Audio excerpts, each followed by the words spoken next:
Hey, folks, welcome back to Rugby Ascendant. This is Chris in Central Pennsylvania. And no, that doesn't look like a rainstorm. We have Scott Lawrence and Steve Brett with USA Eagles. Guys, did you need water wings to get home there, Scott, coming back from Santiago? What a crazy game. Have you ever seen anything like that downpour?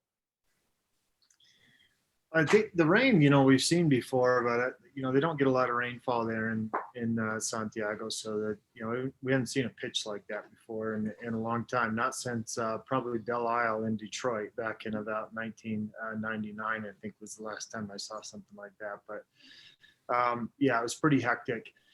Didn't drain well, and lights went out, and it was, all part of a really great story at the end of the day. Well, you stole my thunder. I was saving that, the lights going out there. So Steve, let me ask you this question since Scott's already brought it up. Wow, the lights went out. That's not the first time this season in rugby it's happened. It happened twice in South Africa while I was covering games this year. The lights just went out in Nelspruit, a Western province against a Pumas game. Another game, boom, it just went out like that. It looked pretty dark. You guys were there. What was it like in the stadium? I mean, watching the broadcast, it was pitch dark. Was anybody able to see anything down there? Because we really couldn't see what was happening.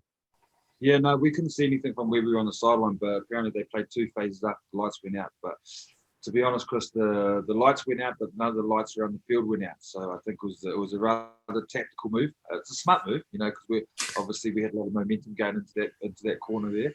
With that photo in the background. So, you get these things and people will try to do ways to win games. And, that was obviously we tactic. So, hey, we can't. Well, that's interesting. I wasn't going there, but, a lot of folks were saying it was quite a partisan crowd. The one thing I will say about it, now, a Chilean rugby fan who was at the game, he called in for my program. We talked about it. He was very disappointed in his own folks there. He said it was kind of rude when AJ McGinty was kicking, the whistling and that thing. I said, well, you know what? We have the same problem here in the U.S. We have people in MLR games who, when the kicker's out there, they aren't quiet. They don't have quite the decorum that you see in other parts around the world. Now, you're from New Zealand. When people kick, is it normally quiet and people show respect for the kicker? In some stadiums, yes, but not in all stadiums. Obviously, South America, they're passionate people. You're going to get those whistleblowers and stuff like that. So, but that's as a kicker myself, that's something you just have to block out. That's just part of your skill and your pressure. When you're trained, you train with music or you train under pressure, listening to voices and stuff like that. So, he knew it was going to be coming. Scott, we talked a little bit about the rain, but it wasn't rain. You couldn't even see. When AJ McGinty was on the screen to kick his first kick, I'm like, is he in the screen? I could barely see him. It was coming down that hard. And the pitch, it resembled the Louisiana Bayou. It wasn't a pitch. I saw guys get tackled and they slid 6 meters before they stopped. This is pretty crazy. The conditions had to be horrific for a defensive standpoint. Did it make it more difficult for the defense or was it something that actually made it easier? I think it's definitely made it more of a challenge when it came to kind of the kicking game and the transition game. I think there's a lot of balls on the ground. So defensively, there's not much really threat and attack, in terms of ball movement. But, it's a bit of a stop-start game. The ball in play was really low and really hard to get into a rhythm on either side of the ball. Steve, let me ask you this question. Ball handling. A lot of us expected with all that downpour, the ball handling was going to be a big problem. There'd be a host of knock-ons and errors. It didn't seem to be as big of a factor as maybe we thought it was. You think with all that rain coming down, especially in that difficult turf, that ball handling would be more difficult. But it seemed that for the most part, both sides did a fair job of handling the ball. What are your thoughts? Is that a fair assessment or am I too generous? Yeah, definitely. No, that's a fair assessment. The ball was very slippery, but when you drive mauls and you kick from the nines, the backs don't touch the ball a lot, so there's no drop balls in the backfield, so it's okay. Well, I was just asking for your observational view, not your coaching view on that one. But okay, let's shift to a coaching thing. I think both of you, I suspect, are probably pretty pleased. A player that I think is up and coming and that I thought was going to get a call up, I hope, last year, but he had a pretty bad knee injury late in the season. That's Jason Dom. Of course, Scott, a former head coach at Rugby ATL, and Steve is the current head coach at Rugby ATL. Let me ask you both, Scott. Let me start with you. Jason Dom got his first test. Pretty exciting from my standpoint. What about as a former coach for him? Are you pretty happy for him there? Yeah, it's been a long journey for him. I think he was knocking on the door at the end of last year, and then it's just took a bit of an injury and a little bit of time to come back, and I think it was inevitable for him. He's just worked his way up to get into position, and then worked his way back from injury, and we're just pleased to see him, finally get reward for all his work that he's put in. Matt, Steve, your thoughts on that? Yeah, I'm exactly the same, Scott. I've obviously had him this year, and his injury, the amount of work he put in to get himself right. And he took another wee injury, and then took a head knock, and when you have a player that gets 3 injuries in a year, it just sort of knocks their confidence. But he's one of those guys he'll fight to the very end, and he'll give everything he's got. And but I'm same as Scott. I'm glad to see him in the squad, and he deserves to be here. I don't know about conspiracy theories, but let me just lay this out there. Jason Dom comes on the field. He makes immediate impact, and the lights go out. We lose all our momentum. I'm just, you guys mentioned the lights, so I just thought I'd bring that up. All right, Scott, let me ask you this question from a defensive standpoint. Boy, was this just incredible, or was it the turf, or just great play by one guy, or was there a defensive breakdown, or what happened with Tribe? I mean, for a replay, if you're a Chilean fan or a rugby fan, it was an exciting thing to watch. But as a USA fan, I'm like, no, I was watching that. So you can take us back to that try and kind of give us a feel of what you think really happened there.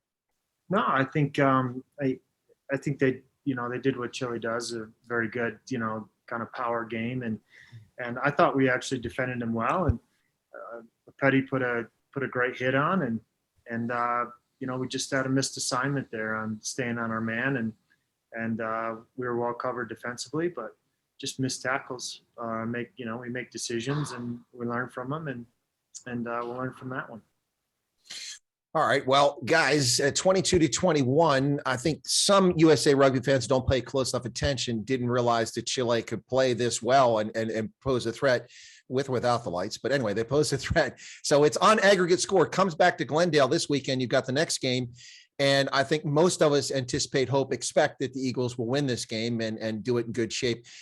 Any concerns about the Condores? I mean, they got to be feeling it. They got to be feeling confident. I mean, I know they know it's an uphill struggle to come up at altitude here in Colorado, but any thoughts, Steve? Do you think that any concerns, anything we need to worry about in this game coming up other than just getting it done? No, we just got to control what we can control. We've trained well today. We know they're going to come out and give it everything. They're going to check the kitchen fridge at us. So we just have to be prepared and expect everything. Well, kicking game ought to be a bit better. Got that little thinner air. It might help out with the kicking game. Yeah, it won't be hard to beat last week. Well, yeah, it wouldn't be hard to beat last week. That's a fair statement. Okay. So, gentlemen, as I understand it, I saw that apparently Cam Dolan played in his 30th USA Eagles victory, which is a record. And he doesn't have the most tests. That, of course, remains with Todd Clever, but 30 victories for Cam Dolan. That's kind of quiet. He's been pretty steady there, and no one's really talked about it. Scott, other than Major League Rugby, you don't hear Cam Dolan's name called a lot, but he does really put some hard work in there, and he certainly did in this game.